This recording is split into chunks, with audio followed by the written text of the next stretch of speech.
What's going on, boys? I'm hear me gonna now? try to.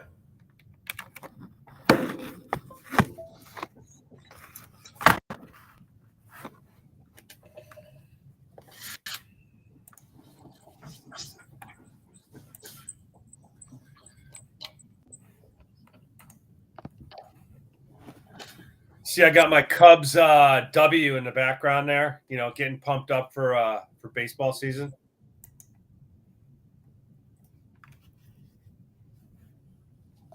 Can you hear me, Matt? Yeah, I'm working on it right now. Can you hear me? Yeah, you sound good. Okay. Yeah. So I'm in my other office, and damn. Okay, here we go. There you So, what did you just say about the Cubs? Yeah, no, I got my Cubs W. You know, getting ready for baseball season. You know, now that KU won the final. You know, You wanted Kansas, didn't you? Wasn't that your team? I had KU all the way. It was So you won. How much I did did. you win? You know, An undisclosed amount. yeah, multiples of multiples. You know, I'm not going to retire on my winnings. It's more of the psychological than it is the actual financial.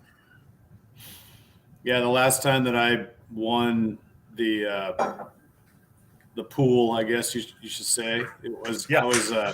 I was delivering pizza for Woodstocks at Oregon State University. I was like 21 years old. That was 33 years ago, baby. Yeah, you've had a bit of a dry spell. I picked Duke. You just always win with Duke. I mean, that Duke North Carolina game on Saturday night was awesome. That was awesome. Great. I was actually surprised at how well North Carolina played. I thought Duke was going to beat them, but you know, North Carolina just said, "Nah, we're better than you. We can make all those shots too." Yeah, no, I mean, I think Duke was just figuring, yeah, you know, it's destiny. You know, we're just going to go and win it all for Coach K. But you know, you got to play the game. Got to play the game. But that KU comeback on Monday night was amazing. That was they were down 16 or 17. 16. Yeah, biggest, yep. No. What's up, boys? Anyhow, Can you hear me? We're just wondering if Lumber can have that kind of comeback, you know, in 2022. You know, being down. Matt, can you hear me? Okay. I can hear everybody just fine. Right on. What's that rap song? Don't call it a comeback. I don't know. Yeah, I'm old. Hey, so, Greg and I talked a little bit before the show about some things to talk about. First of all, are we live? Yeah, we're live. Welcome to this week in lumber with Matt Beamer from Hampton Lumber Sales and Greg Riley from Sitka USA, where we're streaming live in 57 different languages across YouTube and LinkedIn. Are you going to get this person signing next to you soon, Ash? You know, you need like a person up in the corner signing. Yeah, I think so. We're waiting for government money to do that.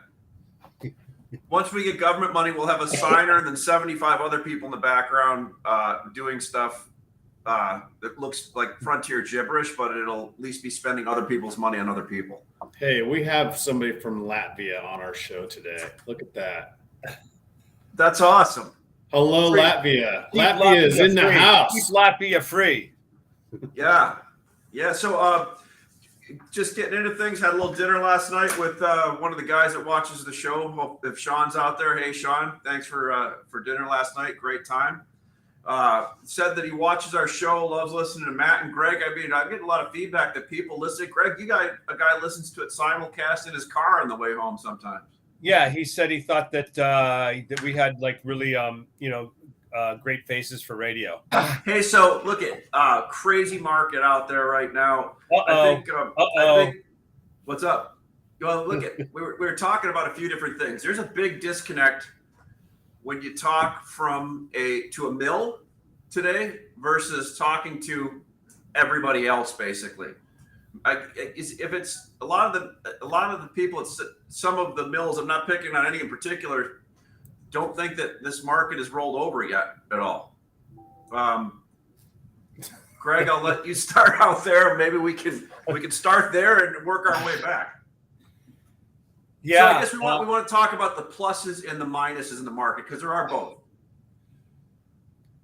Well, I mean, there is a disconnect in that current business and the most recent business in the field has been very, very good. And, like everyone ends up being kind of a product of what's happened to them most recently. And so most recently, everyone's had to deal with late shipments, out of stock and high prices. And so that's the environment that there's a lot of the field is still in. I mean, listen, they came out today. Mortgage applications are down 40% from a year ago. Mortgage rates up over 5%. Ash, I know I sent you that graph on, houses that are under construction. And, when we look, the number of houses that are under construction right now is greater than it was when we peaked in 05, 06 at over 2 million housing starts. There's more houses under construction now. At some point, whether it's a week from now, a month from now, 2 months from now, probably that in that range, the big builders, the national builders are all going to dramatically slow their new starts and focus on finishing and closing and on the existing houses they have under construction for their year ends in September. That's going to call housing starts. You're going to see a 15 to 20% drop in housing starts somewhere in the next 3 months. You heard it here first. I think that jibes well with what they've been saying since Thanksgiving. They wanted to hit the ground running starting January 1st, and that the last time I asked that question was about 2 weeks ago to one of the big builders, and they said, "Hey, we're full steam ahead for this foreseeable future, but you got to figure by June 30th. I mean, they're going to be change their tune because they'll have accomplished what they really wanted to accomplish to start the year, which was get as many houses started in the first 6 months as possible. That was always the plan, right? And so we're in the middle of that right now. We're just looking at some information now with futures being a big discount and the market rolling over, I guess, even though Ashley knows some people that don't think that's true. That is actually true. We have rolled over. I mean, mills are accepting counteroffers that are $100, $200 below what their asking price is. That's kind of the definition of rolling over.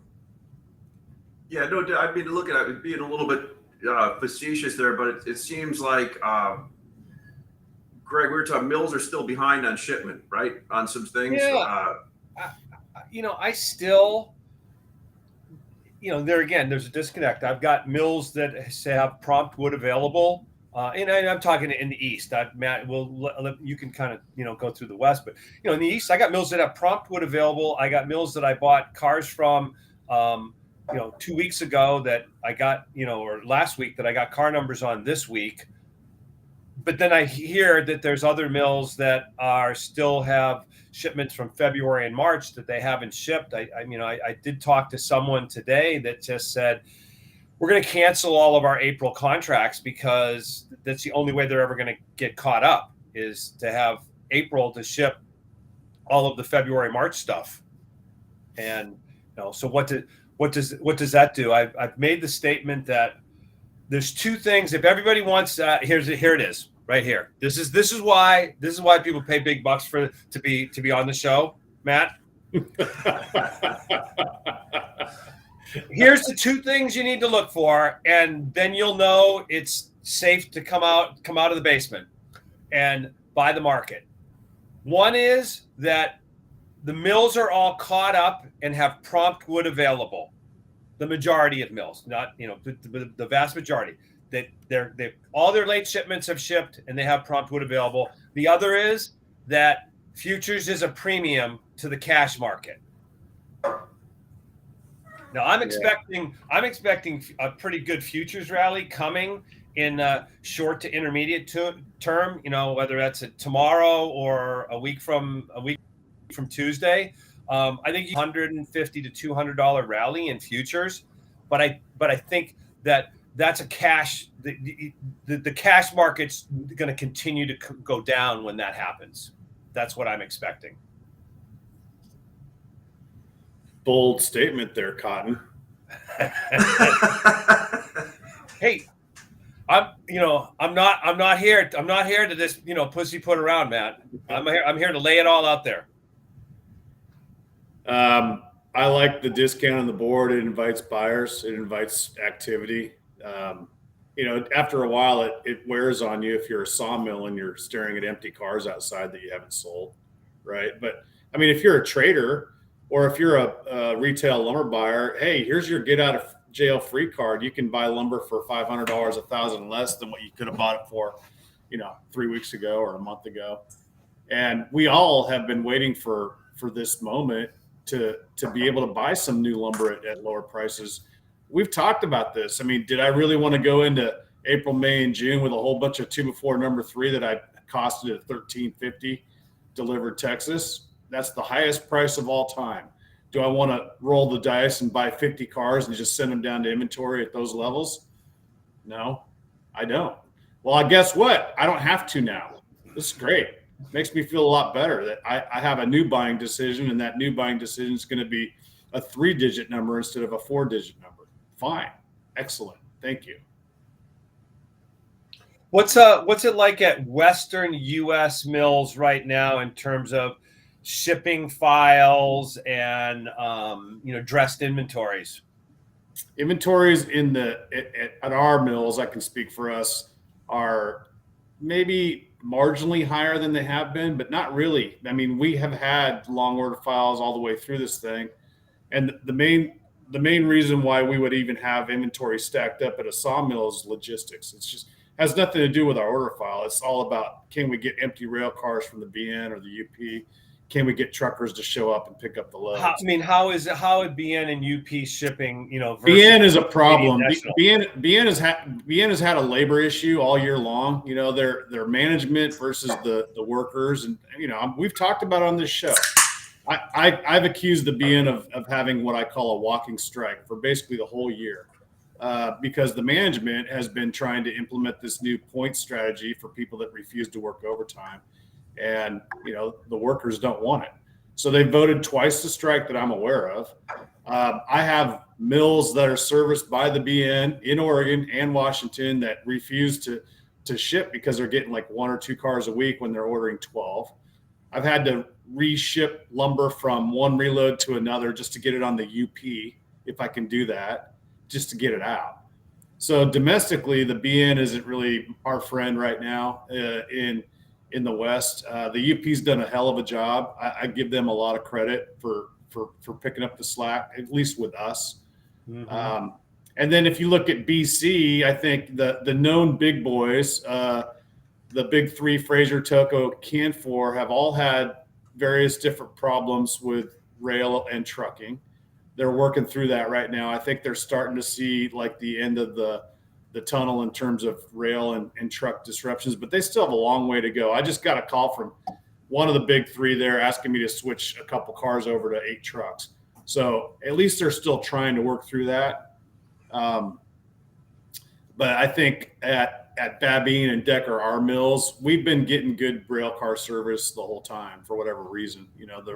That's the thing I see in the East is there's such a disconnect. I mean, there's some mills that are just in terrible shape, and say they're been getting 30 to 40% of their cars for like the last 6-8 weeks, and then like I say, that there's other mills that are doing just fine. So it's I mean, hey man, I think that's just the way it is everywhere.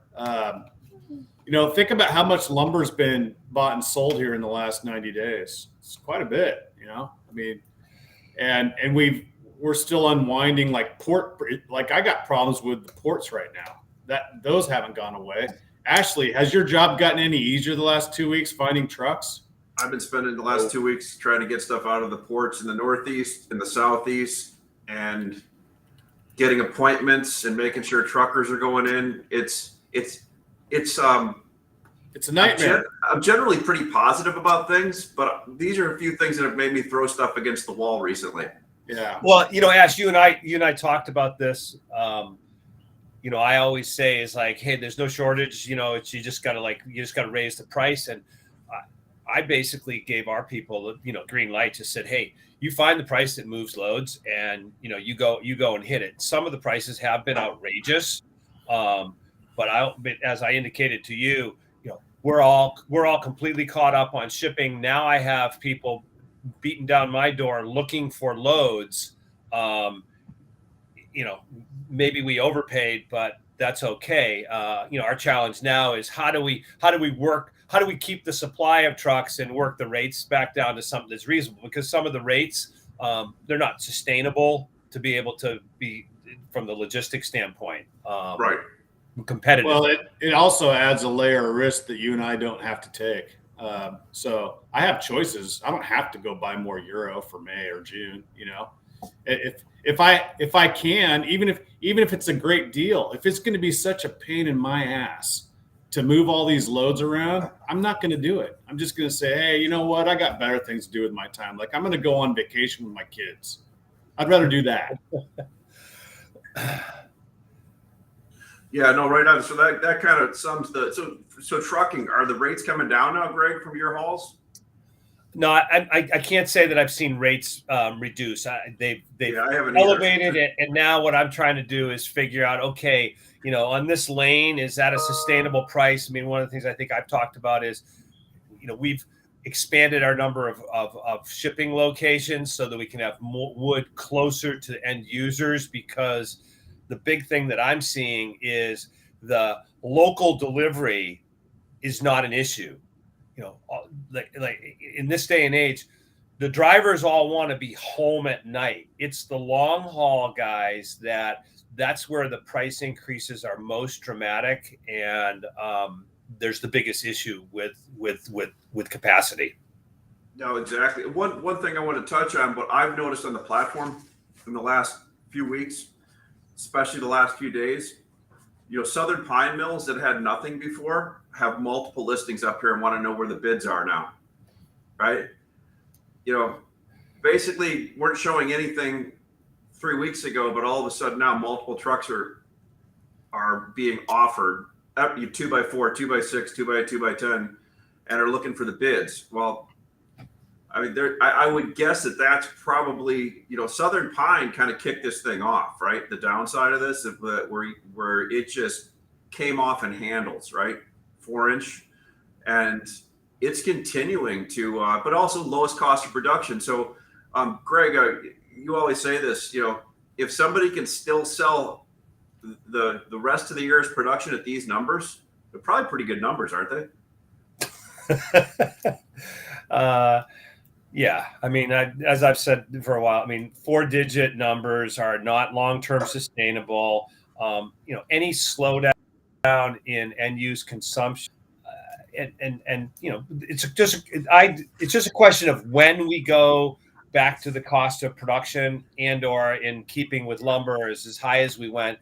We're probably going to go below the cost of production before we finally bottom out in price. And I mean, it's always a question of timing. I did want to bring one thing that I saw that is probably a positive and is a counterbalance to the slowdown coming from the big builders is multifamily. Looks like that's going to stay pretty solid. The reality is rents are rising, so that's making multifamily apartments the return more attractive. And so I think, and we still need places for people to live. That's not going to change. But like right now, the rent to own balance is in favor. It's in favor in a lot of markets. It's cheaper to rent than it is to own. When we think back to the housing crisis, where it was crazy because it was so much cheaper to own than to rent.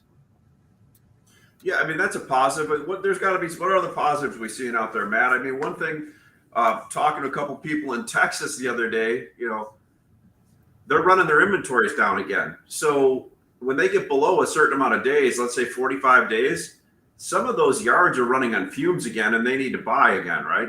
Now they do have stuff coming in, no question about it. But I mean, I kind of feel there could be another short-term buy coming up here in the next few weeks. Am I wrong on that? No, I don't think you're wrong. I mean, I think we're all running on pretty low inventory right now, and we're in the process of moving the inventory from the mills to the field, which is what Greg's alluding to. When the mills finally catch up with their order file, then we'll have reached that point where, okay, we've satisfied the previous demand that was already in the market, that was bought already, and now it's shipped. But here, I'll tell you, Matt Beamer, I run a significant business down there, and I have virtually nothing. I mean, people are calling me going, hey, can you quote this truck, or can you quote these trucks? I'm like, no,